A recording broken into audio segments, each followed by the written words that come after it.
Hello friends, स्वागत है आप सभी का अपने चैनल GOVTS ट्यूटोरियल में। तो दोस्तों, आज की इस वीडियो में हम लोग जे क्लास 9th का वीकली टेस्ट का वेरी इम्पोर्टेंट क्वेश्चन देखने वाले हैं। अगला टेस्ट आप लोगों का 9 दिसंबर 2023 को होने वाला है और उस दिन आप लोगों का हिंदी और इंग्लिश का टेस्ट होने वाला है। तो इस वीडियो में हम लोग हिंदी का वेरी इम्पोर्टेंट क्वेश्चन देखने वाले हैं। तो इसलिए वीडियो को स्किप मत कीजिएगा और वीडियो में शुरू से लेकर अंत तक बने रहिएगा ताकि इस वीडियो से आपको लाभ हो सके। और आप वीडियो देख लेने के बाद अपने सभी दोस्तों के पास वीडियो को ज़रूर शेयर कर दीजिएगा ताकि उनको भी इस वीडियो के माध्यम से लाभ हो सके। तो हम लोग जितना भी इस वीडियो में क्वेश्चन देखेंगे वो आपके लिए वेरी इम्पोर्टेंट क्वेश्चन होगा, इसलिए आप शुरू से लेकर लास्ट तक जरूर देखिएगा। तो चलिए हम लोग बिना देर किए हुए वीडियो को शुरू करते हैं। तो देखिए, हम लोग का विषय जो है हम लोग का हिंदी है। टोटल आपको 90 मिनट दिया जाएगा, यानी कि 1 घंटा 30 मिनट आपको टोटल दिया जाएगा। क्लास आपका 9th है और पूर्णांक आपका टोटल यानी कि नंबर आपका टोटल नंबर आपका 40 नंबर का होगा, जो कि आपको पता ही होगा कि आपका ऑब्जेक्टिव 10 रहता है, जो कि 2 नंबर का होता है। एक प्रश्न आपका 2 नंबर का होता है, टोटल 20 नंबर का ऑब्जेक्टिव होता है और लिखने वाला यानी कि सब्जेक्टिव आपका 20 नंबर का होता है। टोटल आपका 40 नंबर हो गया। तो इस वीडियो में हम लोग ऑब्जेक्टिव और सब्जेक्टिव के दोनों क्वेश्चन देखेंगे, जो कि काफ़ी इंपॉर्टेंट होना है। तो चलिए हम लोग बिना देर किए हुए वीडियो को शुरू कर लेते हैं। तो देखिए, हम लोगों का पहला प्रश्न कहता है, किसने अपने हाथ पीले कर लिए हैं? तो किसने अपने हाथ को पीले कर लिए हैं आपको बताना है। देखिए, पहला कहता है सरसों ने, हठीली ने, या फिर अलसी ने, या फिर फागुन ने। तो इसका करेक्ट आंसर हो जाएगा आपका सरसों ने।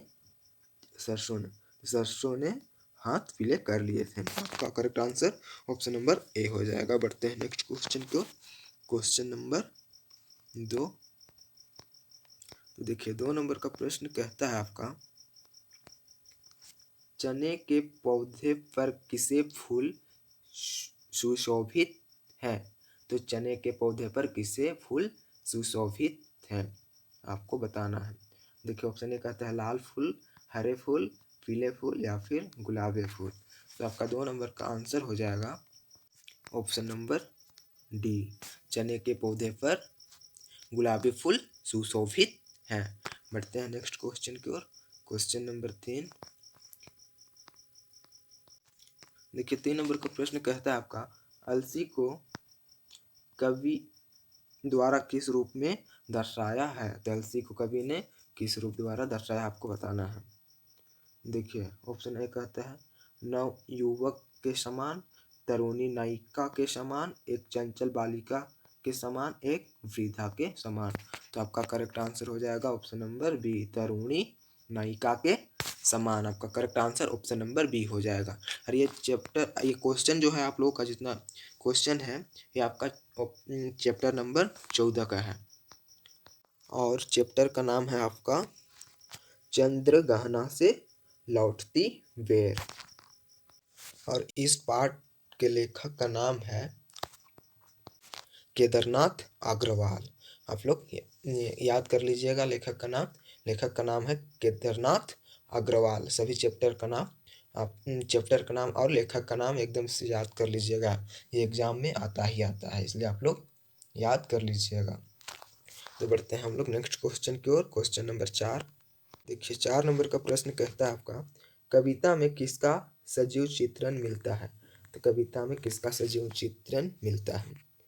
वन्य जीवन के परिवेश का, या फिर नगरीय जीवन के परिवेश का, या फिर ग्रामीण जीवन की चहल पहल का, या फिर ग्रामीण प्राकृतिक परिवेश का।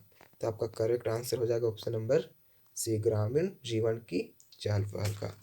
बढ़ते हैं नेक्स्ट क्वेश्चन की ओर। क्वेश्चन नंबर 5 की ओर।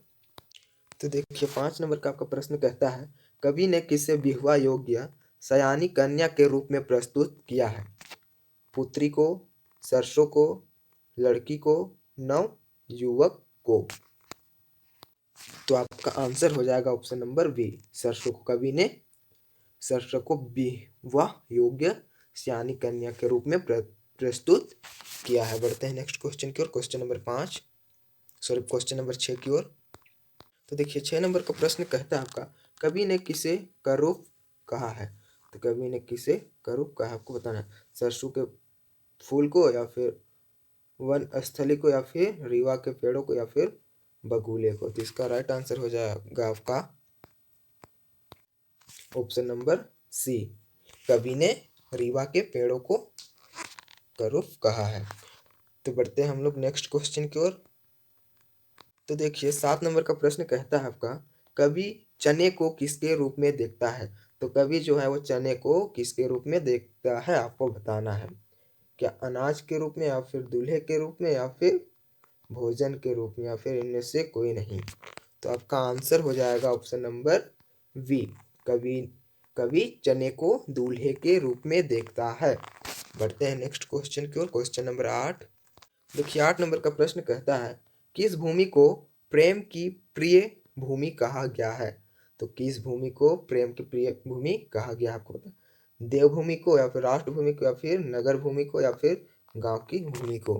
तो आपका करेक्ट आंसर हो जाएगा ऑप्शन नंबर डी। 8 नंबर का आपका डी नंबर सही हो जाएगा। गांव की भूमि को प्रेम की प्रिय भूमि कहा गया है। बढ़ते हैं नेक्स्ट क्वेश्चन की ओर, क्वेश्चन नंबर 9। देखिए 9 नंबर का प्रश्न कहता है आपका, बगुला ध्यान निद्रा में किस कारण से खड़ा है।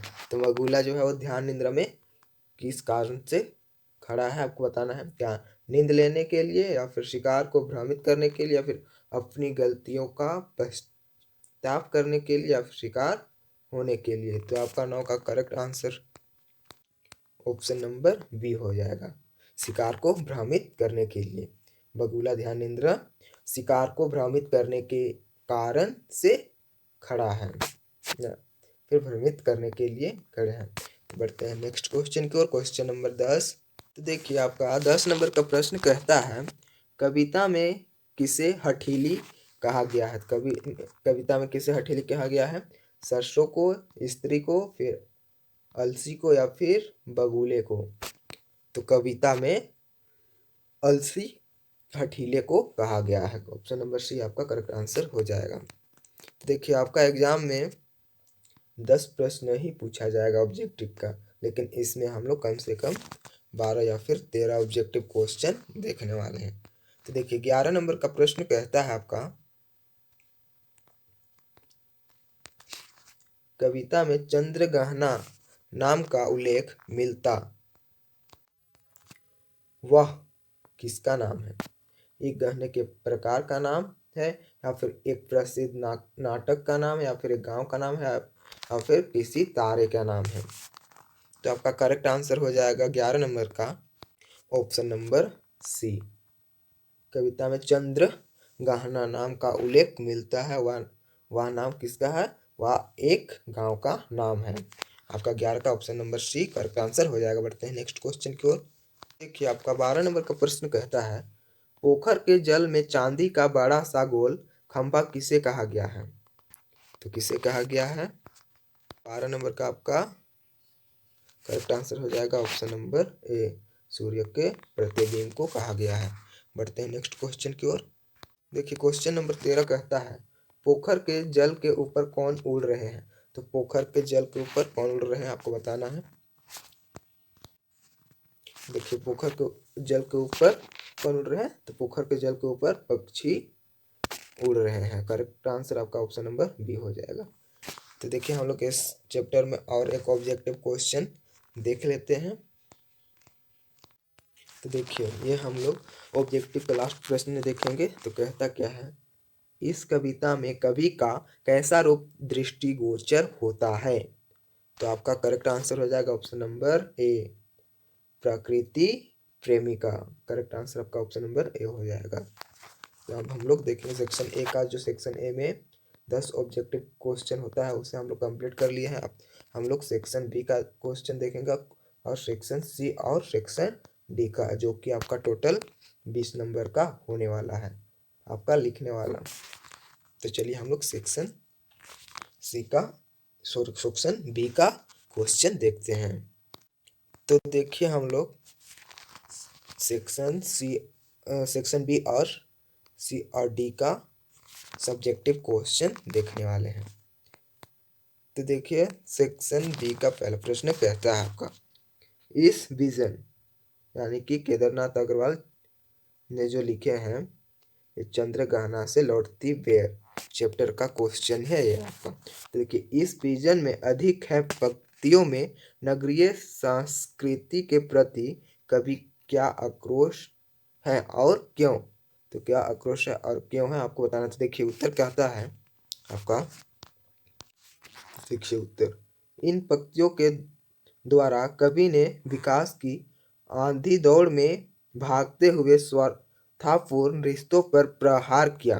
कवि के अनुसार नगर के लोग आपसी प्रेम भाव के स्थान पर पैसों के अधिक महत्व देते हैं। वे प्रेम और सौंदर्य से दूर प्रकृति से कटे हुए होते हैं। उनके इस आक्रोश का मुख्य कारण यह है कि कवि प्रकृति से बहुत अधिक लगाव रखते हैं, किंतु व्यस्ततापूर्ण जीवन में उन्हें प्रकृति के सामीप्य का अवसर प्राप्त नहीं होता है।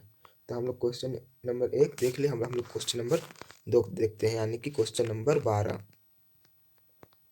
तो देखिए 12 नंबर का प्रश्न यानी कि 2 कहता है, सरसों को श्यानी कहकर कवि क्या कहना चाहते हैं। तो सरसों को श्यानी कहकर कवि क्या कहना चाहते हैं आपको बताना है। ये बहुत ही इम्पोर्टेंट क्वेश्चन है, आप अच्छी तरह से याद कर लीजिएगा, क्योंकि ये आपको एग्जाम में, ये प्रश्न आपको एग्जाम में देखने को मिलने वाला है, इसलिए आप अच्छा से पढ़ लीजिए, याद कर लीजिए। देखिए सरसों को श्यानी कहकर कवि क्या कहना चाहता होगा।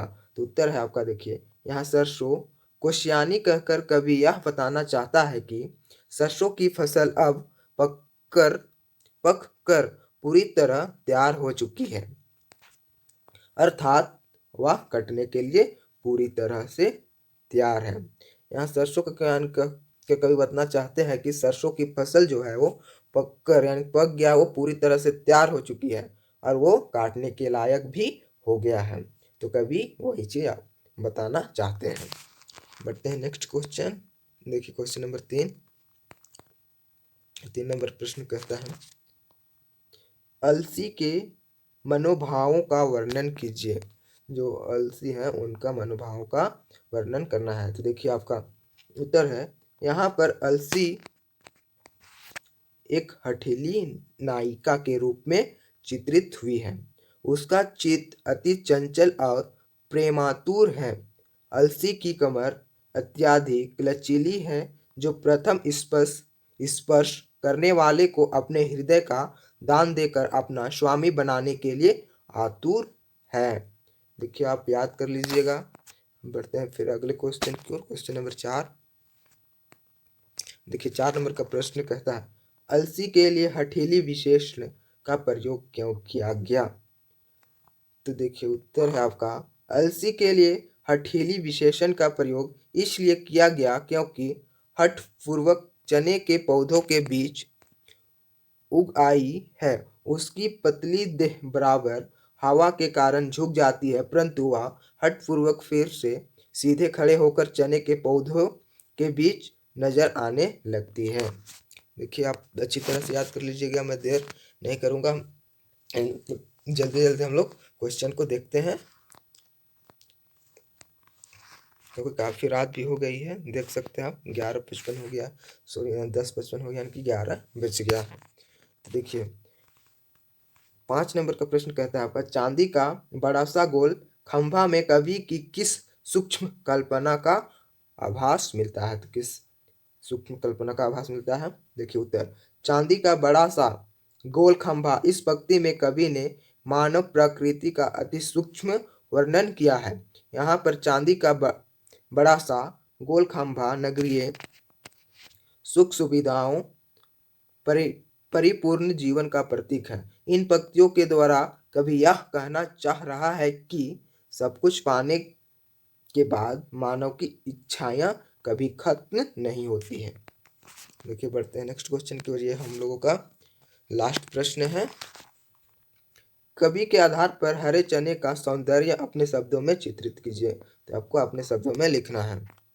देखिए आंसर है आपका, कवि ने यहाँ पर चने का मानवीयकरण किया है। हरे चने का पौधा आकार में बहुत छोटा अर्थात ठिकाना है।